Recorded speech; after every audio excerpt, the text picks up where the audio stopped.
উইকেটের যে রং দেখতে পাচ্ছেন কালো রং, এই কালো রং দেখে সবাই একই কথাই বলছে, একই আলোচনায় হচ্ছে যে এই উইকেট কি সেই একই ধাঁচের উইকেটই হয়ে যাচ্ছে কিনা, মানে একেবারেই আনপ্লেয়েবল, স্পিনারদের বল খেলায় যাবে না, বল লো হবে কিংবা বল উঠবে না, বল খুব স্লো যাবে, বল অনেক টার্ন করবে।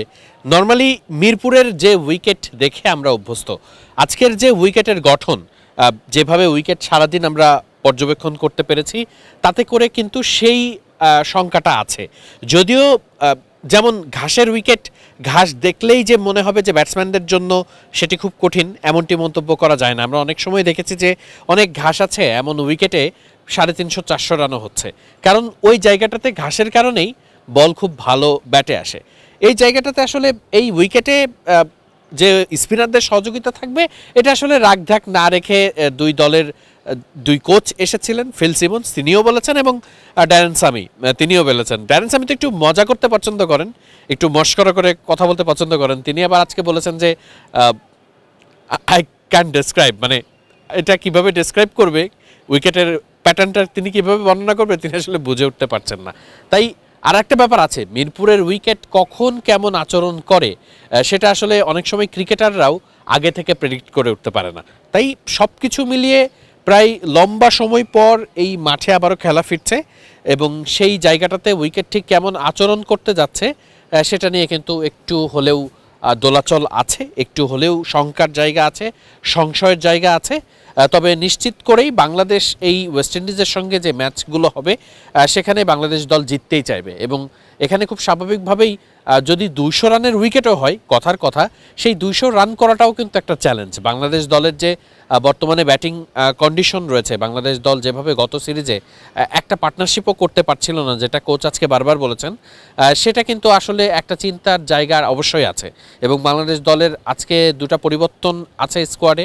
আমরা জানি যে মাহিদুল অঙ্কন তিনি এসেছেন এবং সৌম্য সরকার কামব্যাক করেছেন, তাই তাদেরকে একাদশে ইনক্লুড করা হবে কিনা এবং তারা যদি একাদশে থাকেন তাহলে একাদশের ফরমেশনটা ঠিক কেমন হবে, এটা নিয়ে কিন্তু আসলে অনেক আলাপ আছে।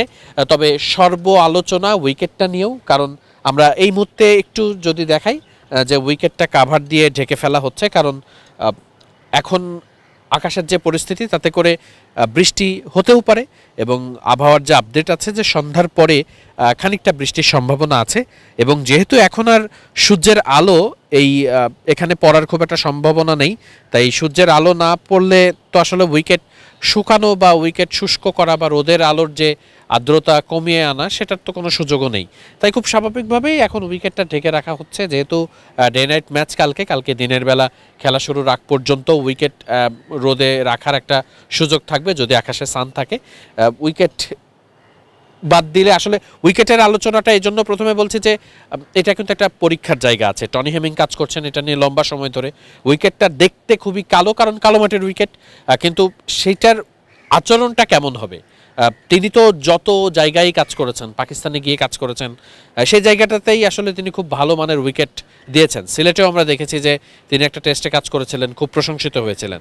তাই এই কালো রঙের উইকেটেও আসলে ঠিক কেমন প্যাটার্ন থাকে, কেমনভাবে আচরণ করে উইকেট, সেটা দেখার জন্য আসলে আমাদের প্রথম ম্যাচ পর্যন্ত অপেক্ষা করতেই হচ্ছে। তবে দুই যে কোচের কথা অনুযায়ী যতটুকু মনে হচ্ছে যে এটা স্পিনারদের জন্য একেবারে একটা স্বর্গ, এমন একটা উইকেট, মানে টিপিক্যাল মিরপুরের উইকেটটা আসলে যেমন হয়, এবং আউটফিল্ডটা আসলে চোখে লেগে থাকার মতো।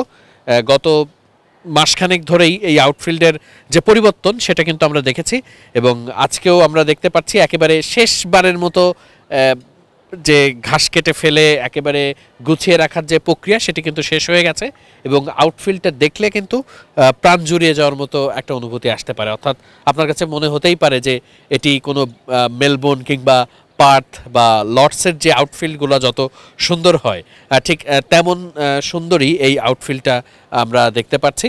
মিরপুর শেরেবাংলা জাতীয় ক্রিকেট স্টেডিয়াম থেকে এটাই ছিল ম্যাচের আগের দিনের আপডেট। নিশ্চয়ই আগামীকালকের ম্যাচ দেখার অপেক্ষায় সবাই আছেন এবং আমরা নিজেরাও অপেক্ষায় আছি বাংলাদেশ দল কেমন করবে, এবং পাশাপাশি টনি হেমিংয়ের প্রথম কিন্তু একটা পরীক্ষার জায়গাটাতে, এবং সেই পরীক্ষার জায়গাটাতে বাংলাদেশ দল ঠিক কেমন উইকেট চেয়েছে এটাও যেমন একটা ব্যাপার আছে, এবং সেই জায়গাটাতে সব জায়গাটাতেই এই পাস মার্কের জায়গাটা কতটা, উইকেট কতটা ভালো করে, এই আউটফিল্ডে মাঠে খেলতে নেমে ক্রিকেটারদের অনুভূতি বা তাদের যে বাস্তবতা সেটা কেমন থাকে সব কিছু দেখার অপেক্ষায় আমরা সকলেই। মিরপুর শেরেবাংলা জাতীয় ক্রিকেট স্টেডিয়াম থেকে ওয়াহিদ মুরাদ, মিডফিল্ড।